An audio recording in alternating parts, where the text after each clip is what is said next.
दोस्तों, उत्तर प्रदेश में भाजपा को लोकसभा चुनाव में 33 सीटें ही मिली।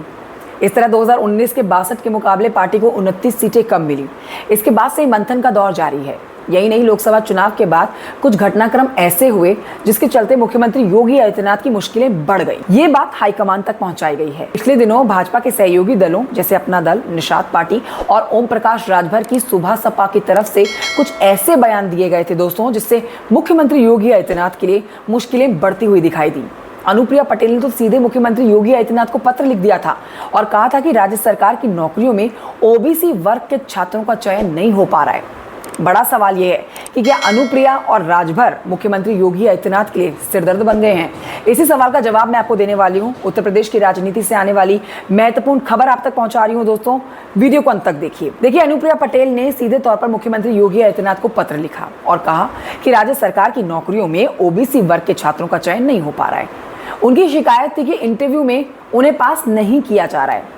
इसके अलावा उन्होंने 69,000 शिक्षकों की भर्ती के मामले में भी ओबीसी अभ्यर्थियों के साथ गड़बड़ी का आरोप लगाया था। अनुप्रिया ने अपने पिता स्वर्गीय सोनेलाल पटेल की जयंती पर योगी सरकार पर बड़े आरोप लगाए। उनका ऐसा कहना इसलिए भी चुभने वाला था क्योंकि अखिलेश यादव और राहुल गांधी ने भी चुनाव प्रचार में लगातार संविधान बदलने की बात कही थी। इसके अलावा आरक्षण छीनने का डर भी दिखाया था।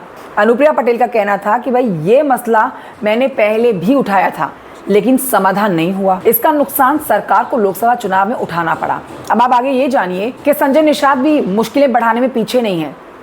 संजय निषाद ने राज्य सरकार पर आरोप लगाया कि उसके चलते निषाद वोट कम मिले हैं। उन्होंने कहा कि भाई लंबे समय से निषाद समाज को अनुसूचित जाति में आरक्षण देने की मांग लंबित पड़ी है। इस समुदाय ने 2019 और 2022 में भाजपा को वोट दिया था, लेकिन सरकार ने इसे गंभीरता से नहीं लिया और अब उसका एक वर्ग छिटक रहा है।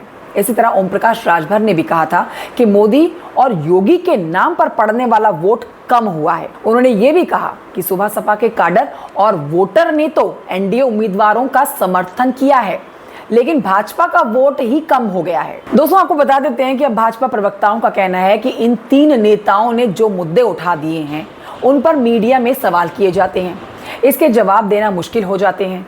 रिपोर्ट के अनुसार ये जानकारी प्रवक्ताओं ने संगठन महामंत्री बी एल संतोष से मीटिंग में कही है।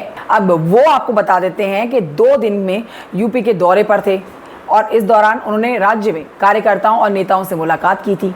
कन्नौज के पूर्व सांसद सुब्रत पाठक ने तो साफ कहा कि भर्ती परीक्षाओं में पेपर लीक और धांधली के आरोपों ने ही नुकसान पहुंचाया है। वहीं पूर्व सांसद रविंद्र कुशवाहा ने कहा है कि सलेमपुर में इसलिए हारे क्योंकि कुछ नेता ही उनके विरोध में थे। तो कह सकते हैं कि घर का बेदी लंका ढाए, बीजेपी में ऐसा ही होता हुआ नजर आ रहा है। अब क्या आने वाले समय में जिन जिन लोगों ने इस तरह की पार्टी गाइडलाइन से विरोधी बातें कही हैं, क्या उनके ऊपर एक्शन लिया जाएगा? क्या एक्शन लेता हुआ नतीजा हम आने वाली विधानसभा के उपचुनाव में देख पाएंगे? ये बहुत बड़ा सवाल है। ये जानकारी कैसी लगी आपको कमेंट करके जरूर बताइए। ऐसी जानकारी मैं आप तक पहुंचाती रहूंगी। नमस्कार, मेरा नाम कंचन डोगरा नेगी है। वीडियो अच्छा लगे तो लाइक कर सकते हैं, चैनल को सब्सक्राइब भी कर सकते हैं। Thank you so much for watching. जय हिंद।